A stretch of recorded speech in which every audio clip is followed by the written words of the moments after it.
ngasi kaino mata haige adudi handak irang laibak thibe batare mayamgi kuki amasung meite ani gi karakter misunderstanding leinabagi irangse yam sokhalai 2023 May date 3 dagi ngasi 2024 phause dum leptana irang chathari nimthaba lairi hinena kan khali irangsu asimarak sida mayam phur atei atei ming panjadragasu phur atei atei leiriba mayamna social media natraga news kumada wangang bada khara cheksin sena ina haijaningi kaigino habida anda irang sida nupi su rep toba nungthin broad daylight asu nupi bu naked paret toraga chingthokpa nupi su muka rep tora muka du ima mera paibisin muka pi thoga rep to hal muka hathokpa aduga gas cylinder ga su punsilaga mai thaga pokhai hanbagumba angang macha su muka gari mangna mai thara hathokbagumba manga kaktharaga fencing gumba mangak thambagumba yamna tamthiba sana su chatjadaba lichat kumba chatjaba sima tangsida akoi echi now ming pandraga su mi khrale gyan tadaba leiri noina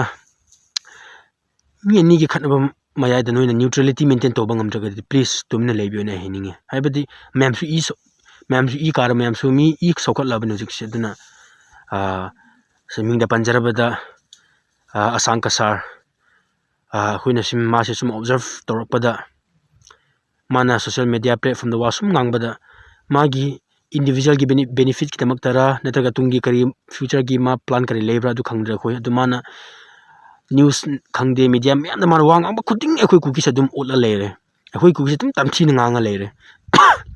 nang na ngangi se kuki se usitabagira natra ekhoi kuki sina kasu tabung tawbang moina khanbagira nang aduna hojik tagi please asang kasar na su wangang bada neutrality maintain tobang media da wangang no kaigoma hojik nang namuka media ISTV khangde kaino mama khangde nang wangang bada kuki ming paladi oi pangun hebi wane de kuki ming palo mete ming palo neutrality maintain tawo nang adu ngamdan hojik muka hek kuki bu sina nganga aba ma kuki usit ba tawra adi aho bu di phate gano asang kasar se heri ne khoi aduna tungda ate te su khangde asang kasang tanate ate te su wanganga ga kuki bu tam thina nganga ga tungda muka sto bagina sum to bagina ebu lala du yar ro hujiti aduna mi se phainu sitaba tawgun hujik tege noi khango natraga de khoi sujikti kana su ki drabane je khoi lakpo mem sirang lan thengni ge na khali mne khoi ngamngani lan khoi di lan de khoi ram leitam ne khoi di lan mai thini be khoi khut leite wakan su khande khoi lan ngamngani khoi ngasi pau nu pirep tawde siran turan thabak tawde aduna khoi de kari so khoi ngon de ki ningai leite adun nei khangga dawbane aduna isi now naga sing na su aina haije order tawbane te threaten tawbo su nate noi bu criticize tawbo su nate aina yungbudi asang kasar su noi kitang themba yabra kamai hebi yabra do khrai biramo kaigumba matung manaw muka samaina social media kumada kuki bu samaina tam chi muka nganglakpa muka chi nu sittana mu ngangla di tungda kasar asang kasar na su khoi bu phate no ase phajana hebi rabine ko chekselo kasar asang kasar please Mr. Kasar be careful neutrality maintain tobang amdri wangangan hosik teki ate singsine aduna tumine lebiu noi neutrality maintain tobang amdri tumine lebiu please akhoi simi na rep toraba mine akhoi si mi kya rep toraba akhoi bu hathoga akhoi gi pot kyam hurang khra moina jinoi khitang khangge dawna aduga ichi naw meditation su khangge dawba madi noi ete akhoi budum tobala kani ko lan hek hobodege adu akhoi na khra khu thaba da noi hoi laibak sidana akhoi sibu sha noi sibu sim yaure adu noi na muka kanna sawraga akhoi kukine kape hatlen karino ba ado akhoi noi kyam hatlege noine akhoi kyarak nungone tek to bulage noine tek to ba sum laga akhoi na hekta defense to laga kitang kappa da noi dum sawrani noi lakra dum lan lurani ba laksu lakano noi lagne mo ko noi sawrani duma lumai dum tawrani karino ba noina khapa mi sibo natra akhoi sidi noina phuru so dum nokka dawba noina hala so akhoi dum nokka dawba rep to so dum oshna dum legi do man bro akhoi ngona so akhoi su mi ne akhoi su mi ne ꯑꯩꯈꯣꯏ ꯀꯨꯀꯤꯁꯤ ꯀꯔꯤꯅ ꯁꯥ ꯍꯥꯏꯅꯁꯨ ꯇꯝꯊꯤꯅ ꯈꯜꯂꯕꯣ ꯅꯣꯏꯅ ꯈꯨꯔꯨꯝꯕ ꯂꯥꯏꯗꯨ ꯀꯔꯤ ꯂꯥꯏꯅꯣꯕ ꯂꯥꯟ ꯂꯥꯛꯂꯝꯗꯥꯏꯗ ꯃꯪꯒꯣꯜ ꯑꯣꯏꯌꯣ ꯃꯪꯒꯣꯜ ꯑꯣꯏꯌꯣ ꯃꯤꯕꯨ ꯍꯥꯠꯄ ꯆꯠꯂꯒ ꯃꯪꯒꯣꯜ ꯑꯣꯏꯌꯣ ꯀꯔꯤꯅꯣꯕ ꯅꯣꯏꯒꯤꯗꯨꯕꯨ ꯃꯦꯔꯥ ꯄꯥꯏꯕꯤꯅꯤ ꯍꯥꯏꯗꯅ ꯅꯆꯥꯁꯤꯡꯕꯨ ꯑꯃꯨꯛꯀ ꯅꯨꯄꯤ ꯔꯦꯞ ꯇꯧꯅ ꯄꯤꯊꯣꯛꯑꯦ ꯀꯌꯥꯝ ꯖꯒꯣꯠ ꯆꯥꯕꯅꯣ ꯅꯣꯏꯕꯨ ꯑꯗꯨꯒ ꯅꯍꯥꯟꯒꯤ ꯁꯤꯡ ꯊꯤꯕ ꯆꯠꯂꯨꯕ ꯃꯄꯥ ꯃꯆꯥ ꯑꯗꯨꯒ ꯅꯨꯄꯥ ꯑꯅꯤꯒ ꯃꯤ ꯃꯃꯤꯡꯗꯤ ꯆꯞ ꯆꯥꯅ ꯈꯪꯗ꯭ꯔꯦ ꯃꯣꯏ ꯃꯔꯤ ꯁꯤꯕꯁꯨ ꯇꯁꯦꯡꯅ ꯅꯨꯡꯉꯥꯏꯇꯦ ꯍꯥꯏꯕꯗꯤ ꯑꯩꯈꯣꯏ ꯀꯨꯀꯤ ꯑꯣꯏꯔꯒꯁꯨ ꯅꯣꯡꯃꯒꯤ ꯍꯖꯤꯔꯥ ꯇꯥꯟꯕ ꯂꯥꯏꯔꯕ ꯏꯃꯨꯡ ꯑꯣꯏꯕꯅꯤꯅ ꯃꯣꯏ ꯁꯤꯕꯗꯣ ꯇꯁꯦꯡꯅ ꯑꯩꯈꯣꯏꯁꯨ ꯅꯨꯡꯉꯥꯏꯇꯦ ꯑꯗꯨꯒ ꯅꯍꯥꯟꯒꯤ ꯃꯣꯔꯦꯗ ꯑꯃ ꯑꯥꯏ ꯄꯔꯁꯟ ꯑꯃ ꯁꯤ ꯍꯥꯏꯕꯗꯨꯁꯨ ꯇꯁꯦꯡꯅ ꯅꯨꯡꯉꯥꯏꯇꯦ ꯍꯥꯏꯕꯗꯤ ꯃꯥꯒꯤ ꯅꯨꯄꯤꯅ ꯀꯞꯆꯔꯒ ꯅꯨꯄꯥ ꯂꯩꯇꯕ ꯏꯃꯨꯡꯅꯤꯅ ꯃꯣꯏꯅ ꯃꯥꯅ ꯀꯞꯄ ꯑꯗꯨꯒ ꯑꯉꯥꯡ ꯃꯆꯥ ꯀ꯭ꯂꯥꯁ ꯏꯅꯥꯎꯅꯨꯄꯤ ꯍꯥꯏꯕ ꯇꯥꯔꯦ ꯏꯆꯟꯅꯨꯄꯤ ꯍꯥꯏꯕ ꯇꯥꯔꯦ ꯃꯍꯥꯛꯅ ꯑꯩꯈꯣꯏ ꯕꯕꯥ ꯌꯥꯝ ꯅꯨꯡꯁꯤꯅ ꯀ꯭ꯂꯥꯁ 8, 9 ꯇꯝꯂꯤꯕ ꯑꯉꯥꯡꯗꯨꯅ ꯀꯥꯞꯄꯗꯨ ꯌꯦꯡꯕꯗ ꯑꯩꯈꯣꯏꯁꯨ ꯀꯨꯀꯤ ꯑꯣꯏꯔꯒꯁꯨ ꯇꯁꯦꯡꯅ ꯑꯩꯈꯣꯏꯁꯨ ꯅꯨꯡꯉꯥꯏꯇꯦ ꯑꯊꯨꯃꯥꯏ ꯃꯤ ꯀꯃꯥꯏꯅ ꯍꯥꯏꯗꯤ ꯌꯥꯝ ꯂꯥꯏꯔꯕ ꯏꯃꯨꯡꯗꯒꯤ ꯁꯨꯝ ꯅꯣꯡꯃꯒꯤ ꯍꯖꯤꯔꯥꯒꯤ ꯇꯥꯏꯞ ꯇꯥꯜꯂꯒ ꯁꯤꯡ ꯊꯤꯔꯨꯕꯗꯨ ꯃꯣꯏꯁꯨ ꯊꯤꯖꯅꯤꯡꯉꯔꯝꯃꯣꯏ ꯑꯣꯏꯔꯒꯁꯨ ꯂꯩꯇꯕꯅꯤꯅ ꯆꯥꯗꯕꯁꯨ ꯌꯥꯗꯕꯅꯤꯅ ꯊꯤꯕ ꯆꯠꯄ ꯑꯣꯏꯔꯝꯒꯅꯤ ꯑꯁꯤ ꯃꯇꯥꯡꯗꯁꯨ ꯇꯁꯦꯡꯅ ꯅꯨꯡꯉꯥꯏꯇꯦ ꯑꯣꯏꯔꯒꯁꯨ ꯑꯃꯔꯣꯝꯗ ꯑꯩꯈꯣꯏꯅ ꯇꯧꯕꯁꯤ ꯑꯂꯦꯝꯕ ꯅꯠꯇꯦ ꯂꯦꯝꯅ ꯇꯧꯕ ꯅꯠꯇꯦ ꯑꯩꯈꯣꯏꯁꯨ ꯀꯩꯒꯤꯅꯣ ꯍꯥꯏꯕꯗ ꯑꯩꯈꯣꯏꯁꯨ ꯅꯣꯏꯅ ꯀꯌꯥꯝ ꯎꯠꯂꯤ ꯀꯌꯥꯝ ꯍꯥꯠꯂꯤ ꯅꯣꯏꯅꯁꯨ ꯑꯩꯅꯁꯨ ꯉꯁꯥꯏ ꯍꯩꯔꯤꯗꯨꯅꯤ ꯅꯣꯏꯅ ꯁꯨꯛ ꯌꯥꯝꯕ ꯍꯥꯠꯕꯗꯁꯨ ꯑꯩꯈꯣꯏꯁꯨ ꯇꯣꯛꯐꯝ ꯊꯣꯛꯄ ꯇꯣꯛꯄꯅꯤ ꯑꯗꯨꯅ ꯑꯩꯅ ꯍꯥꯏꯅꯤꯡꯕꯗꯤ ꯉꯁꯤ ꯂꯋꯥꯏꯗ ꯂꯩꯔꯤꯕ ꯏꯆꯤꯟ ꯏꯅꯥꯎꯁꯤꯡꯁꯨ ꯈꯤꯇꯪ ꯆꯦꯛꯁꯤꯜꯂꯣ ꯄꯪꯒꯅꯨ ꯍꯣꯏ ꯅꯣꯏ ꯂꯥꯛꯀꯅꯨ ꯍꯥꯏꯕꯒꯤ ꯋꯥꯅꯤꯗꯤ ꯑꯩꯈꯣꯏ ꯅꯣꯡꯃꯕꯨ ꯀꯤꯕ ꯅꯠꯇꯦ ꯅꯣꯏ ꯂꯥꯟ ꯂꯥꯛꯑꯁꯨ ꯀꯩꯅꯣ ꯑꯣꯏꯔꯁꯨ ꯇꯝꯗ ꯂꯩꯔꯤꯕ ꯏꯔꯥꯡ ꯍꯧꯔꯛꯄꯁꯤꯡ ꯏꯝꯐꯥꯜꯗ ꯅꯨꯡꯉꯥꯏꯅ ꯌꯨ ꯊꯛꯄ ꯔꯦꯁꯇꯨꯔꯦꯟ ꯆꯠꯄ ꯑꯗꯨꯒ ꯅꯨꯄꯤ ꯀꯣꯏꯕ ꯃꯌꯥꯝꯗꯣ ꯊꯥꯔꯛꯑꯣ ꯆꯤꯡꯗ ꯑꯩꯈꯣꯏ ꯌꯦꯡꯅꯒꯦꯕ ꯑꯩꯈꯣꯏ ꯁꯤꯁꯨ ꯅꯨꯄꯥ ꯊꯣꯛꯅ ꯁꯤꯒꯦꯕ ꯅꯣꯏꯁꯨ ꯅꯨꯄꯥ ꯊꯣꯛꯅ ꯁꯤꯌꯣꯕ ꯀꯩꯒꯤꯅꯣ ꯅꯣꯏ ꯇꯝꯗ ꯂꯩꯕꯁꯤꯡꯅ ꯊꯣꯛꯂꯛꯇ꯭ꯔꯒ ꯂꯋꯥꯏꯗ ꯈꯔ ꯂꯩꯕꯁꯤꯡꯅ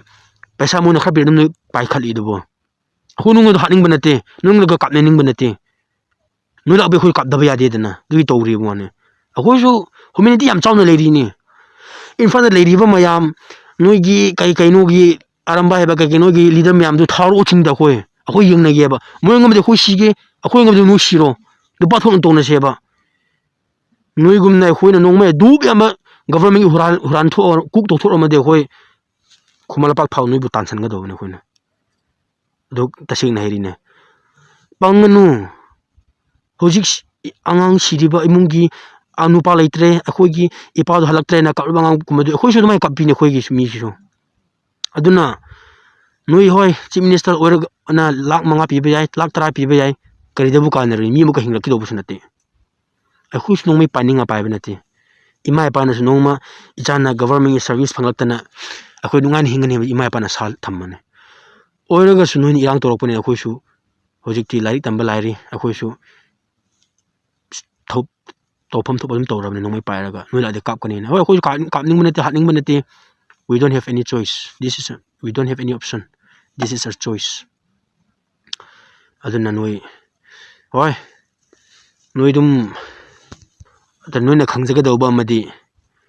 irang horokpasi kanano Mr. Biren Chief Minister hairiba Chief Biren do akhoi asup kuina leiminarakpa kuki china bunoina refugee immigrants admai haidana noina khoi koi tan irang hobo mamangdagi social media ri ate de noina loi khoi utbira abne khoi khangmane ado khoi su khangma ngamdabane ba ado hoji de kai thoi ibobi gaming tabade tasingna khoi yam nungsi ibobi se khoi gi chief minister oibiramba khoi ibobi na moina puba congress na puba hoi congress su phai hebi wanate mogi demerits mogi limitations leramgani oragasu congress na puba matam na di noi chingmi noi kuki noi tami na khaina ba leite akhoi kuki ichinaw sing su hinsang na be pura lamlong